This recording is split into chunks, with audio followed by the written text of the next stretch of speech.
après, c'est-à-dire au lendemain des élections présidentielles, on s'est dit que nous allons rester dans le silence, c'est-à-dire nous ne sommes plus autant de dénonciations, encore moins nous ne sommes pas autant de lancer les alertes.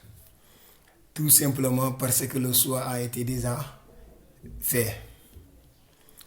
Voilà, mais à un moment donné, on ne peut pas garder le silence que lorsque ça ne va pas au niveau du pays, que lorsque nos amis pleurent au pays, que lorsque nos parents pleurent au pays, que lorsque la police mate sa population et que lorsque le président n'est pas au service de sa population. Et bien sûr que oui, ça a été dit, ça a été redit, ça a été averti. Bon, mais à cause des 10 000 francs, des 5 000 francs, des 15 000 francs, des 20 000 francs, voilà, vous avez pu oublier l'avenir, votre propre avenir, y compris l'avenir de vos enfants. Voilà, ceci étant dit, vu le comportement de Macky Sall et de certains journalistes, c'est-à-dire je vais venir droit au but. Voilà, je ne vais pas durer avec ma petite vidéo. Pourquoi nous avons pu décider de parler aujourd'hui avec vous, c'est juste sur la sortie d'un journaliste, d'un fameux journaliste du nom de Baba Haïdara, actuellement aux États-Unis. Et nous allons ensuite parler un tout petit peu sur le cas de Cheikh Yérim Seck, le fameux journaliste aussi.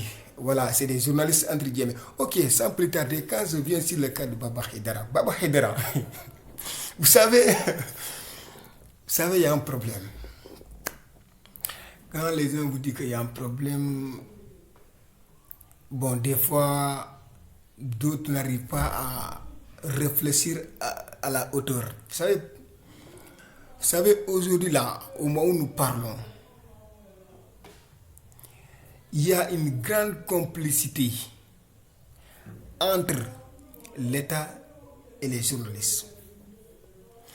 Excusez-moi, ce n'est pas tous les journalistes, mais des journalistes que nous, en tant que Sénégalais, croyons que c'est des journalistes de classe, c'est-à-dire de haut niveau, comme le Cameroun. Baba Haïdara, qu'est-ce que Baba Haïdara nous a dit juste après le lancement de la vidéo, c'est-à-dire du documentaire de la BBC concernant l'affaire de Aliou Sall Petro-Tim?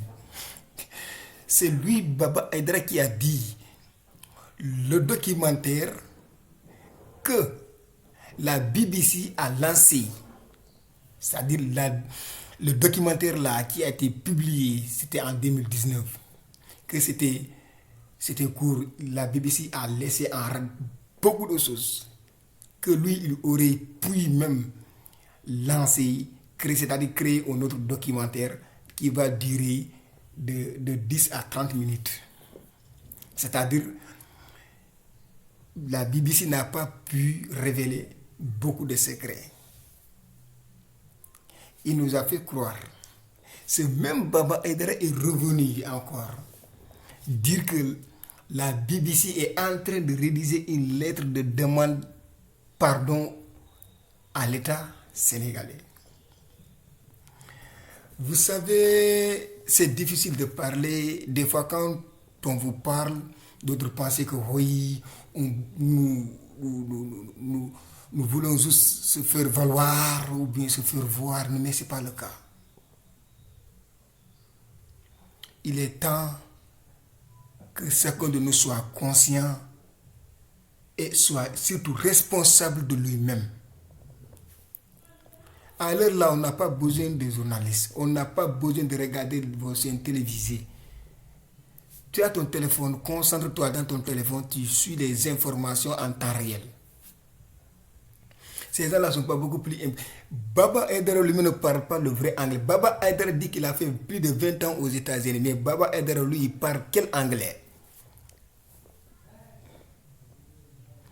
Baba Haïdara nous a fait croire que lui, il était patriote. Ce même Baba Haïdara est devenu complice. Il était en complicité avec Yérim Seck contre Ousmane Sonko. Baba Haïdara est allé fabriquer un commentaire pour dire que voilà l'affaire Oxfam, Sonko a pu toucher de l'argent dans ça. Chers frères, quand on vous parle du système, le système implique beaucoup de personnes, c'est-à-dire implique pas mal de corps au niveau de la gestion, au niveau du gouvernement, et même en dehors, même dans le rang social. Même dans le rang social. Donc ces problèmes sont quotidiens au niveau du pays.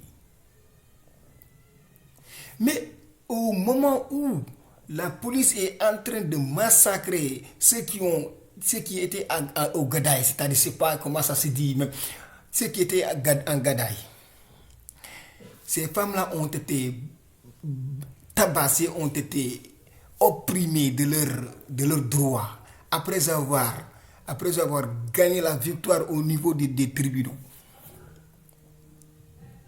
Ils les ont non seulement massacrés, mais ils les ont envoyés dans des commissariats de police. Au même moment, les Sénégalais pleurent parce qu'ils n'ont pas de l'eau à boire. Mais aussi au même moment, ils sont en train de vendre le littoral sénégalais, c'est-à-dire de diviser entre eux, chacun gagne sa part. Mais c'est le même moment, un journaliste engagé comme Pape Alé Niang, un journaliste qui mérite son métier, il laisse tout ça à côté pour venir nous révéler l'affaire de Oxfam, la relation entre Sonko et Oxfam qui a duré pendant... Et puis c'était une relation qui n'était pas... Pratiquement, effectivement, tout le monde était au courant de ça. Mais Baba Haïdara, dis-nous exactement, y a-t-il un rapport